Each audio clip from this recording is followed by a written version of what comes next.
আজকের শব্দটা হলো বেনাইটেড। চলুন এই ইংরেজি শব্দটা ছট করে শিখে ফেলি। আচ্ছা, একটা ব্যাপার ভাবা যাক তো, কেউ যদি একদম অন্ধকারে থাকে তখন কি হবে? তবে এটা কিন্তু শুধু আলো নেভানো ঘরের অন্ধকার না, বরং অন্যরকম একটা অন্ধকারের কথা বলা হচ্ছে।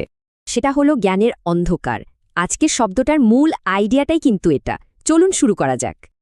এই শব্দটা হলো বেনাইটেড। এর মানে হলো অজ্ঞতার অন্ধকারে থাকা বা কোনো কিছু না জানা। একটা মজার জিনিস, নাইট মানে কিন্তু যোদ্ধা, আর বেনাইটেড একদমই আলাদা। খেয়াল করুন, এর ভেতরে নাইট বা রাত কথাটা আছে। চলুন একটা ছোট গল্পের মাধ্যমে ব্যাপারটা আরও সহজে বুঝে নেওয়া যাক। ধরুন, এক গ্রামের লোকেরা পুরনো পদ্ধতিতে চাষ করত, কারণ এর বাইরে তারা নতুন কিছুই জানত না। বলা যায় শিক্ষার অভাবে সমাজটা ছিল বেনাইটেড, আর এটাই তাদের উন্নতিতে বাধা দিচ্ছিল। তারপর একদিন বিশেষজ্ঞরা এসে তাদের নতুন জ্ঞান দিলেন। ব্যাপারটা যেন অন্ধকার ঘরে আলো জ্বলার মতো। নতুন কৌশল শিখে তাদের ফলনও বাড়ল। তারা আর বিনাইটেড রইল না। শুধু গল্পেই নয়, বাস্তব জীবনেও এই শব্দটা অনেক জায়গায় ব্যবহার করা যায়। চলুন দেখি।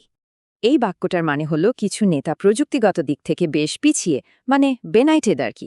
এখানে বলা হচ্ছে কোম্পানির বিনাইটেড বা পুরনো নীতিগুলো কোনো পরিবর্তনই যায়নি। তাহলে সংক্ষেপে বেনাইটেড মানে অজ্ঞ। মনে রাখার জন্য ভাবুন বি ইন দ্য নাইট।